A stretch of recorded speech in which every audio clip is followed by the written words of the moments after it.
ఈ రిజర్వేషన్ వ్యవస్థను రూపుమార్పే విధంగా ప్రయత్నించండి. నేను చెప్తున్నా, మళ్ళీ చెప్తున్నా, ఎస్టీ ఎస్సీ బీసీ వాళ్ళకు రిజర్వేషన్స్ వద్దు అంటలేము. అందులో కూడా అర్హులైన వాళ్ళకు మాత్రమే ఇవ్వండి అని చెప్తున్నాను. అర్హులైన వాళ్లకు రిజర్వేషన్ అందించండి. రిజర్వేషన్ వ్యవస్థ తీసేసే వరకు మేము కులం గురించి మాట్లాడతాం. ఖచ్చితంగా రెడ్డి మహిళలందరూ రెడ్డి అని పెట్టుకుంటారు.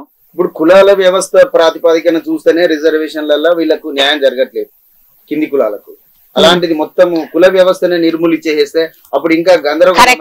కరెక్ట్, న్యాయం జరగట్లేదు. ఎందుకు జరగట్లేదు అంటే తీసుకున్న వాళ్ళే మళ్ళీ తీసుకోవడం, ఉన్న వాళ్ళే మళ్ళీ తీసుకోవడం, వాళ్ళ పిల్లలకి ఫీజులు కట్టే పరిస్థితిలో ఉంటారు, కోట్ల ఆస్తులు ఉంటారు. వాళ్ళకి ఎందుకు రిజర్వేషన్స్?